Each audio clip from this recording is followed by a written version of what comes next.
ಬೆಳಗಾವಿಯಲ್ಲಿ ಇತ್ತೀಚೆಗೆ ಈ ಪೋಕ್ಸೋ ಪ್ರಕರಣಗಳು ಜಾಸ್ತಿ ಆಗ್ತಾ ಇದಾವೆ. ಪೊಲೀಸರು ಮಾತ್ರ ಸರಿಯಾಗಿ ಕೇಸ್ಗಳನ್ನ ಮಾಡ್ಕೊಳ್ತಾ ಇಲ್ಲ ಮಾಡಬೇಕು ಅವ್ರಿಗೆ. ಯಾಕಂದರೆ ಪ್ರಿಯಾರಿಟಿ ಕೊಡಬೇಕದು ಅಂತ ಕೊಡಬೇಕು. ಯಾರದೇ ರಾಜಕೀಯ ಒತ್ತಡಕ್ಕೆ ಬರಬಾರ್ದು ಮತ್ತು ಅದನ್ನ ತಕ್ಷಣ ಕೇಸ್ ರಿಜಿಸ್ಟರ್ ಆಗಬೇಕು.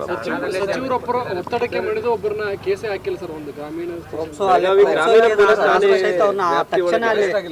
ಅವರು ಅಶ್ಲೀಲವಾಗಿ ಮೆಸೇಜ್ ಮಾಡಿದ್ದು ಎಲ್ಲ ದಾಖಲೆಗಳಿದ್ರು ಕೂಡ ಸ್ವತಃ ಗ್ರಾಮಸ್ಥರೇ ಅವ್ರಿಗೆ ಹೊಡೆದು ಪೊಲೀಸರಿಗೆ ಒಪ್ಪಿಸಿದ್ರು. ಪೋಕ್ಸೋ ಕೇಸಲ್ಲಿ ಠಾಣೆ ಜಮೀನು ಕೊಟ್ಟು ಕಳಿಸಿರುವಂಥದ್ದು ಸರ್. ಇಲ್ಲ ನೋಡೋಣ, ಅದ್ರ ಬಗ್ಗೆ ಇವತ್ತು ನಾನು ಪತ್ರಿಕೆಯಲ್ಲಿ ನೋಡಿದೆ. ಸಂಜಯ್ ಪಾಟೀಲ್ ಅವರು ಏನೋ ಆರೋಪ ಮಾಡಿದ್ದಾರೆ. ಕಮಿಷನರ್ ಗಮನಕ್ಕೆ ತರ್ತೀವಿದ್ರೆ ಅದನ್ನು ಆ್ಯಕ್ಷನ್ ತೊಗೊಳಕ್ಕೆ ಹೇಳ್ತೀವಿ. ಸಚಿವರು ಒತ್ತಡಕ್ಕೆ ಮನಿತಾ ಇದ್ದಾರೆ ಪೊಲೀಸರು ಅನ್ನುವಂಥದ್ದು ಕೂಡ ಆರೋಪ ಕೇಳಿ ಬರ್ತಾ ಇದೆ. ನೋಡೋಣ, ಇಲ್ಲ ಹಾಗೆ ಮಾಡ್ಲಿಕ್ಕೆ ಆಗೋಲ್ಲ. ಯಾಕಂದರೆ ಆ ರೀತಿ ಇದ್ರೆ ಕೇಸ್ ರಿಜಿಸ್ಟರ್ ಮಾಡಲೇಬೇಕು. ಪೋಕ್ಸೋ ಕೇಸಲ್ಲಿ ಕೂಡ ಈ ರೀತಿ ಒತ್ತಡಗಳನ್ನು ಹೇರುವಂಥದ್ದು ನಡೀತಾ ಇದೆ. ನೋಡೋಣ, ಅದ್ರ ಬಗ್ಗೆ ಕಮಿಷನರ್ಗೆ ಹೇಳ್ತೀನಿ. ಅವ್ರಿಗೆ ಹಂಗಿದ್ರೆ ಅದನ್ನು ಆಕ್ಷನ್ ತೊಗೊಳಕ್ಕೆ ಹೇಳ್ತೀನಿ. ಪೊಲೀಸರು ಆಫ್ಟರ್ ಸೆಷನ್ ಬರ್ಗೆ ಅಂತ ಹೇಳಿ ಅವ್ರಿಗೆ ಒಂದು 25 ದಿನ ಇದು ಮಾಡಿದ್ದಾರೆ. ಇವತ್ತು ಕೇಸ್ ಕೇಳ್ತಾ ಎನ್ಕ್ವೈರಿ ಮಾಡ್ತಾ ಇದ್ದಾರೆ.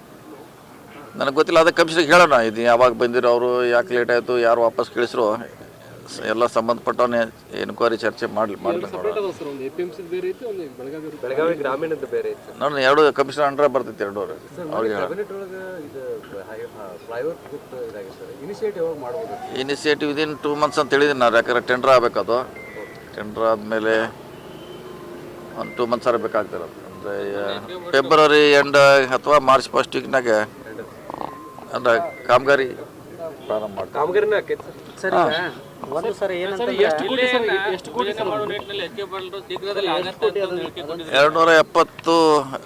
ಏನಿದ್ರೆ 275 ಇರಬೇಕು ಮೋಸ್ಟ್ಲಿ. ಇಲ್ಲ ಅದೇ ಪ್ರಕಾರ ಮಾಡಿದ್ವಿ. ಯಾವುದೇ ಲ್ಯಾಂಡ್ ಅಕ್ವಿಷನ್ ಇಲ್ಲ ರೀ, ಯಾರಿಗೂ ಡಿಸ್ಟರ್ಬ್ ಕೂಡ ಆಗೋಲ್ಲ.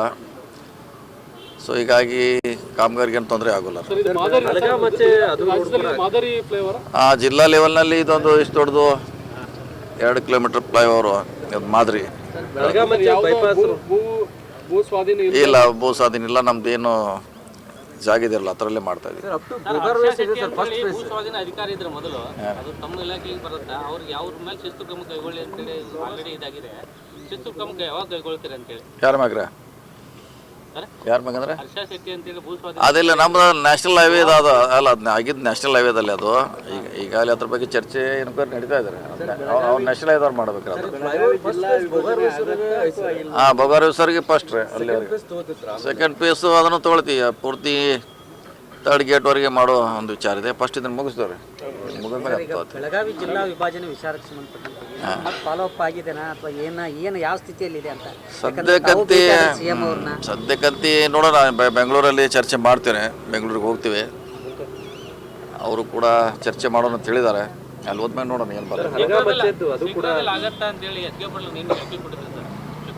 ಚಿಕ್ಕೋಡಿಯಲ್ಲಿ ಕೊಟ್ಟಿದ್ದಾರೆ. ಅದೇ CM ಅವರೇ ಅಂತಿಮ ನಿರ್ಧಾರ ಮಾಡಬೇಕಲ್ಲ. CM ಅವ್ರಿಗೆ ಮತ್ತೊಂದು ಒತ್ತಾಯ ಮಾಡ್ತೀವಿ ಇನ್ನೊಂದು ಸಾರಿ. ಸಭೆ ಕರೀತೇನೆ, ಸಭೆ ಕರಲಿಲ್ಲ.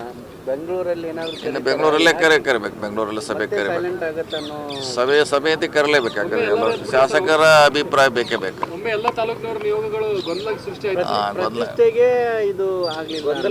ಗೊಂದಲಂತೆ ಆಗಿದೆ. ಅದರ ಏನು ಪ್ರಶ್ನೆ ಇಲ್ಲ. ಇನ್ನೊಂದು CM ಅವರು ಯಾವ ರೀತಿ ನಿಭಾಯಿಸ್ತಾರೆ ನೋಡೋಣ, ಕಾದ್ ನೋಡೋಣ. ಬೆಳಗಾವಿ ರಿಂಗ್ ರೋಡ್ ಬಗ್ಗೆ ಕೂಡ ಪ್ರಸ್ತಾಪ ಇತ್ತು. ಆಮೇಲೆ ಹಲಗಾಮಚ್ಚೆ ರೋಡ್ ಕೂಡ ಅದು ಇಲ್ಲ, ಅದೇನು ಸಮಸ್ಯೆ ಇಲ್ಲ. ಆಗ್ತಾ ಇದೆ. ಅದು ಏನು ತೊಂದರೆ ಇಲ್ಲ ರೀ, ಆಗ್ತದೆ. ಇನ್ ಟೈಮ್ನಾಗ ಮಾಡ್ತೀವಿ. ಅದು ರಿಂಗ್ ರೋಡ್ ಇನ್ ಟೈಮ್ನಾಗ ಮಾಡ್ತೀವಿ ರೀ. ಅದು ಮೊದಲಿನವ್ರಿಗೆ ಕೆಲಸ ತೊಗೋಬೇಕಾ ರೀಟೆಂಡರ್ ಮಾಡಬೇಕು ಅನ್ನೋದು ನನಗೂ ಬಿದ್ದಿದ್ರು. ಅದು ಯಾಕಂದ್ರೆ ಭಾಳ ಡಿಲೇ ಆಗಿದೆ, ಲೇಟ್ ಆಗಿದೆ, ನಾವು ಮಾಡೋದಿಲ್ಲ ಅಂತ ಅವ್ರು ಮಾಡದೇ ಹೋದರೆ ಹೊಸ ಟೆಂಡರ್ ಮಾಡಿ ಮಾಡಬೇಕು ಅಷ್ಟೇ.